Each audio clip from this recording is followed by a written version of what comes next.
So the genesis of the film was, I was working with Dana Edisis, a screenplay writer, actually on a different thing, and then she said she's going to write a film about her father and her autistic brother.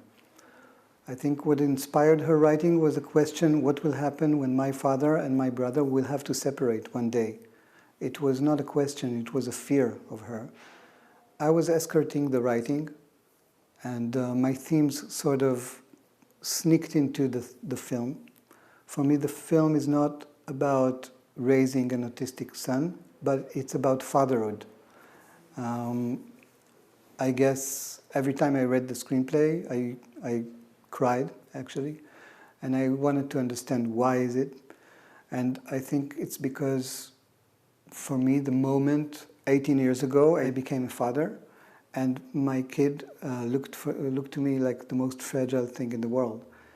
And I didn't know if I will have the tools to protect him from the world, to guard him and to guide him. He seemed so fragile to me, and the only thing I wanted was, to surround his world only with good and to make him grow up with nothing to touch and hurt him. 45 minutes later, his twin sister came to the world, and she seems to me like ready for the world, shiny and happy. Of course, this is only my inner feelings and not connected really to them. And this is exactly the story of Aaron, because Aaron, the father, thinks that he's the only one who can love his son, his autistic son, and he thinks that he's the only one who can raise him. And this is the story of, on one hand, how we want to protect our kids, but on the other hand, how we need to let go.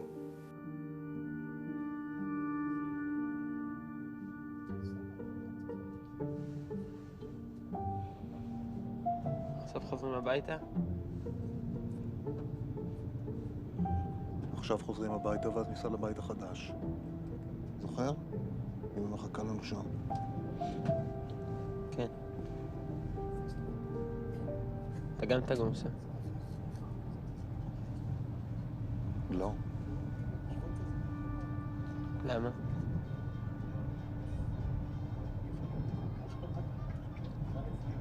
כי אני צריך להישאר לגור עם יוני וירון. צחוק? It's true that the son is very fragile and very gentle, but also the father is very fragile and gentle. The working with the writer was really like a sort of, how do you call this, when you run and you give the stick to someone and he takes the sticks and then he runs with the stick, this sort of running. So you run one by each other for a few times. Sometimes you run alone.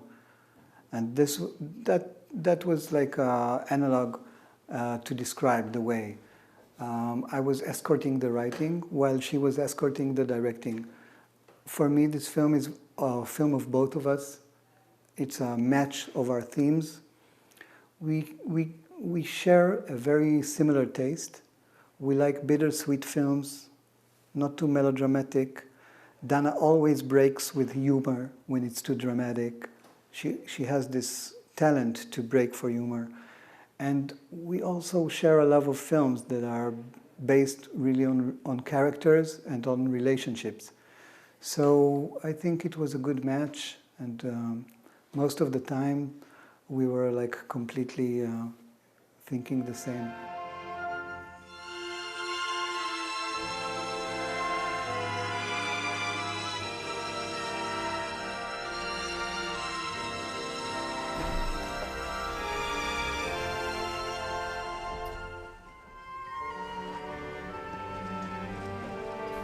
Dana's brother, Guy, who's on the autistic spectrum, had this episode with Charlie Chaplin films, which he adored. And that sort of sneaked into the screenplay. And if you watch The Kid by Charlie Chaplin, you'll see a little that we used it in a few moments in the film in so many ways, in the screenplay, but also in the directing. because the kid sees his father as Charlie Chaplin, we use that in the building of the character of the father, meaning personalizing him as someone who's a little bit falling out of time, and with his hair, you know, and I described the character to the actor as a sad Charlie Chaplin. All the time when you see the film, you really think about this question. What will happen when these two will have to separate? Because he's not young, he's not so young, he's in his late 50s. And also we played with this idea of the silent movie, when taking away the sound in a few special moments, just putting the two characters with the music, and there's no atmosphere almost, no dialogue. They even talk and you don't hear anything. Just referencing to silent movie, but also taking inspiration from it. Also, you know, we used Charlie Chaplin in the shooting in a little way, not with the feeling of this heavy camera, because Charlie Chaplin camera is usually, you feel very heavy, and it's like a little bit like theater, yeah, it stands and things are showing in front of it. No, but in the feeling that there is no world except the world of these couple, and it's only what they see. Although it's a journey film, it's a journey through their eyes. I mean, there are a lot of scenes there in the train, but actually, might be the train is not going anywhere. We almost rarely see like outshots, like, you know, landscapes. You see only what they see. You see the landscapes through their eyes, and it's also like inspiration from Charlie Chaplin films and silent films at all. All in all, meaning, you know, it's just two persons riding in this world, trying not to fear anyone, to interfere with the world surrounding them. Very much like a small couple, although they're a father and child.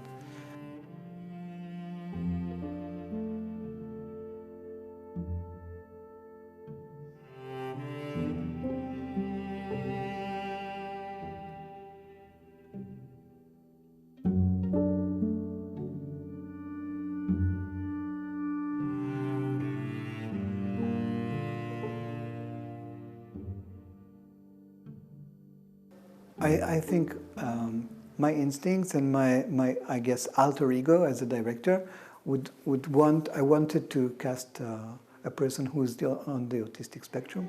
I even wanted to cast Dana's brother, Guy, who didn't want to do anything with the film.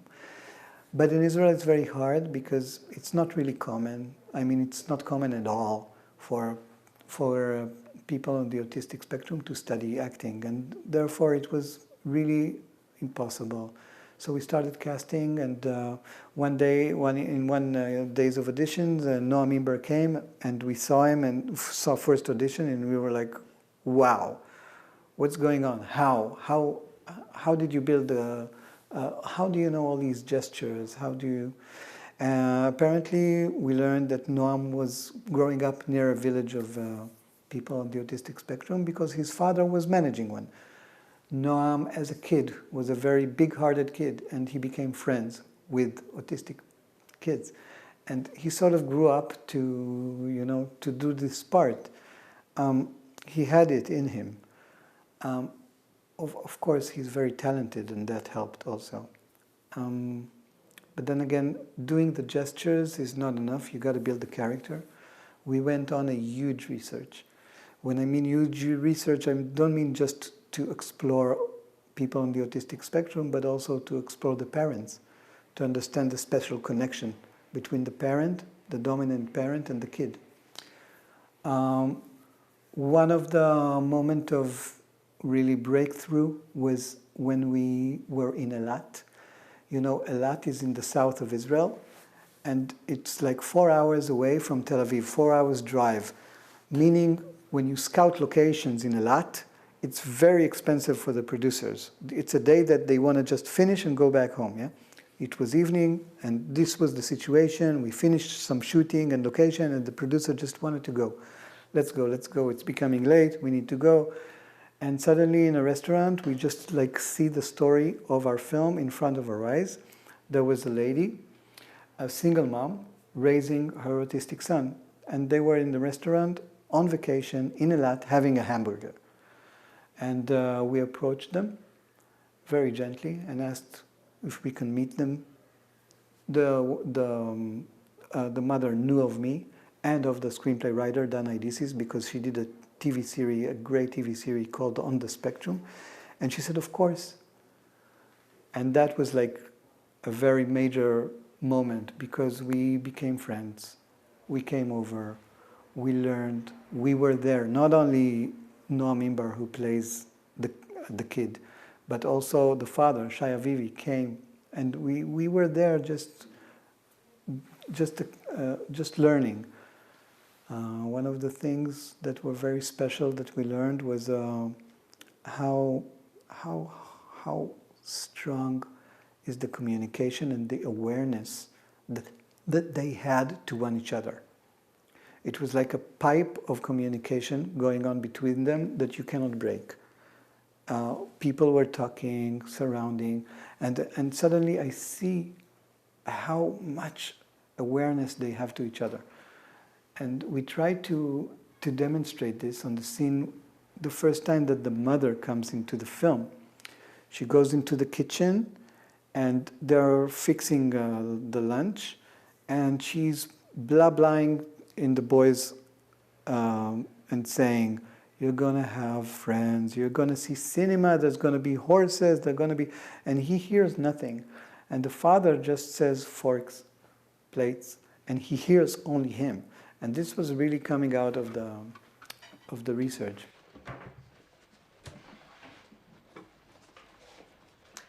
אוריצ'קו, אתה זוכר שהיינו פעם בכפר ההוא שאמרנו שאולי תגור שם? שים מדלגות. אתה יודע, תוכל לגור שם עם בחורים בגיל שלך. מה עם הפתיתים? מזלגות עכשיו. יהיה לך שותף לחדר, ותוכל גם לפגוש בחורות. אתה יודע שיש שם גם מקרינים סרטים, ויש שם גם סוסים ועושים כל מיני סדנאות. עכשיו כוסות. אורי, זה יכול להיות ממש נחמד, לא? להכיר חברים בגיל שלך, לגור איתם.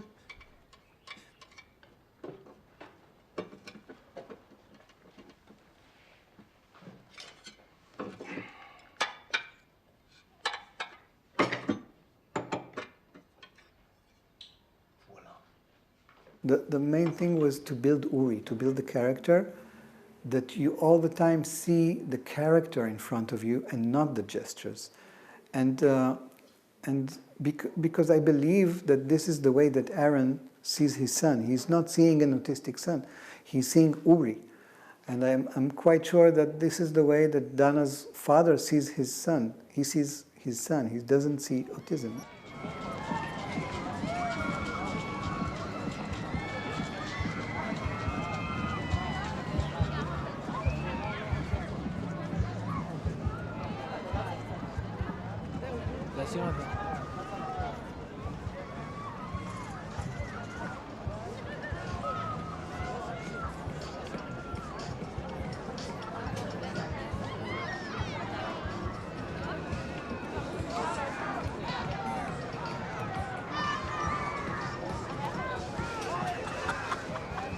אורי?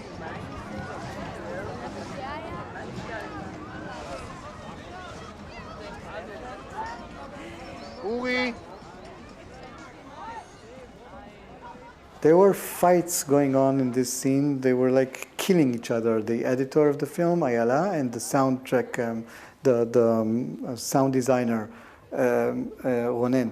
They were killing each other on this scene. I mean, no, they're both. Ronen is a very, very gentle guy. He will not kill anyone. But the editor, she was like so into the sound in this scene, in this film, because really looking for, on one hand, a realistic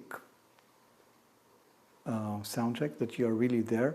On the other hand, a very subjective sound, trying to make the father as much to build his paranoid through sound. אורי!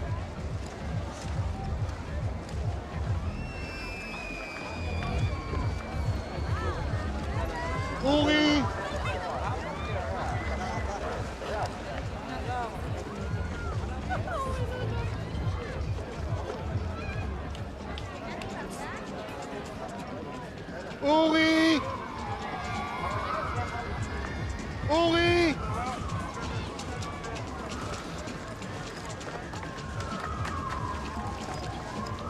אורי! אורי!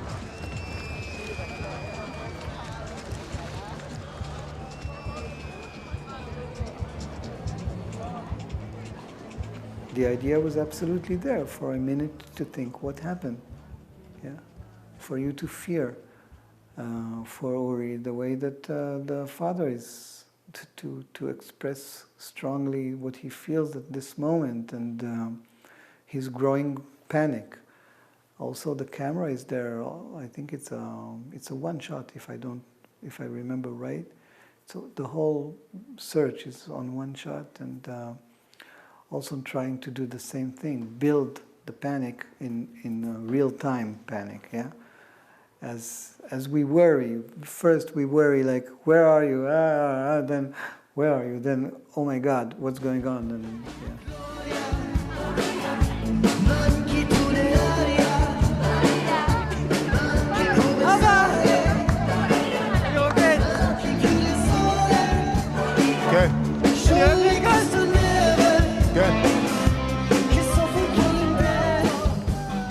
Is used for the symbiotic relationship between them is that he needs his father to tell him what does he like because he's not sure. He needs his reassurance every time. And the father gives this reassurance and the mother doesn't because the mother wants him to think of his own and the father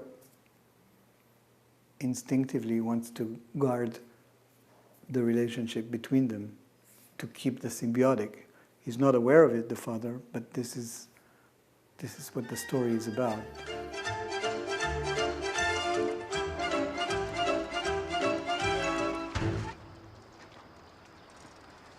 בוא, אורי. מפחד לדרוך. קיץ עכשיו, אין חלזונות.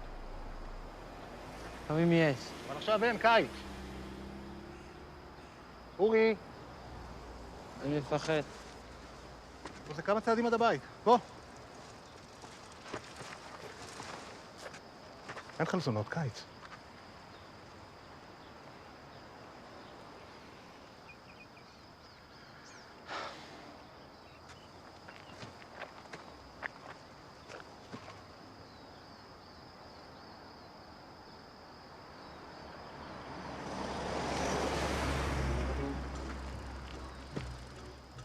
We actually used it 4 times, but one was cut out because at the ending of the film, at this period of time when the father is depressed and waiting to see his son, we had a scene with his friend, the one from the pizza, and he tried to take him out for a beer. Let's go, and the father agreed to go out, but then he steps on a snail, and he goes back home.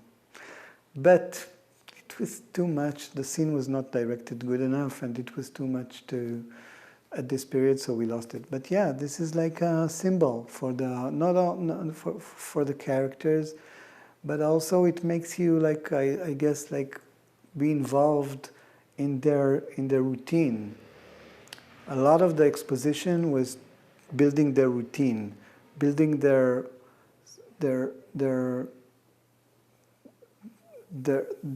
calm and beautiful routine together, not needing anyone from the outside world, just them. אורי, אורי, אורי. אורי. יוני, ירון ודניאל יכינו לך בינתיים פתיתים, טוב? אורי. אורי. יוני, ירון ודניאל יכינו לך בינתיים פתיתים, טוב?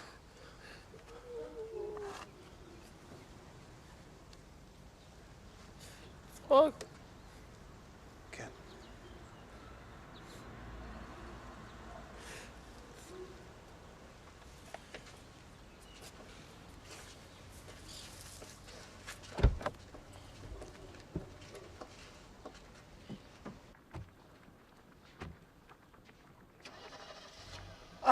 We did a little trick in the screenplay that you begin with thinking that the mother is the bad witch and that the father is like the saint, the one who sacrificed everything.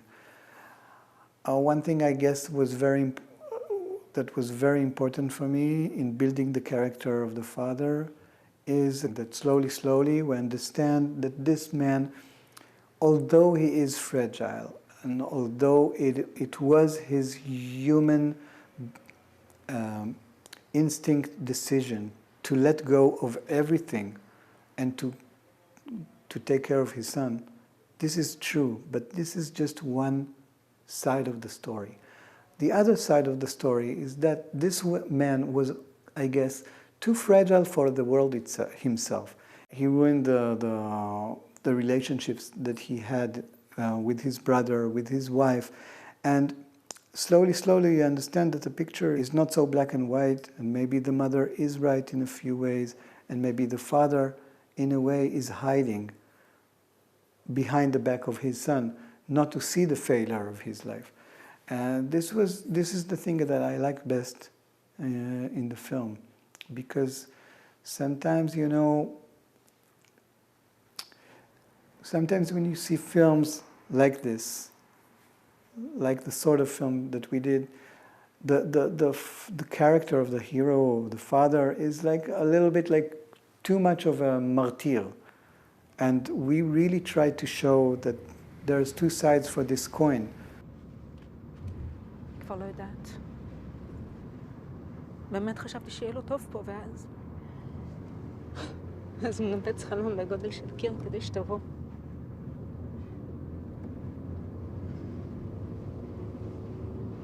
כנראה שאני באמת לא יודעת מה טוב בשבילו.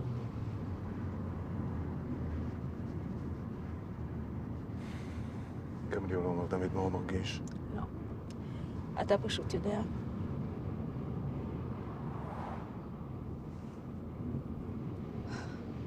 אוקיי. תחליט אתה.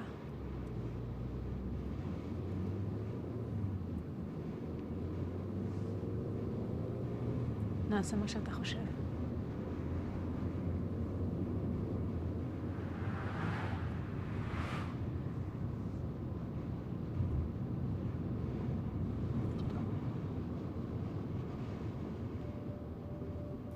Now at the ending, he needs to think of his life.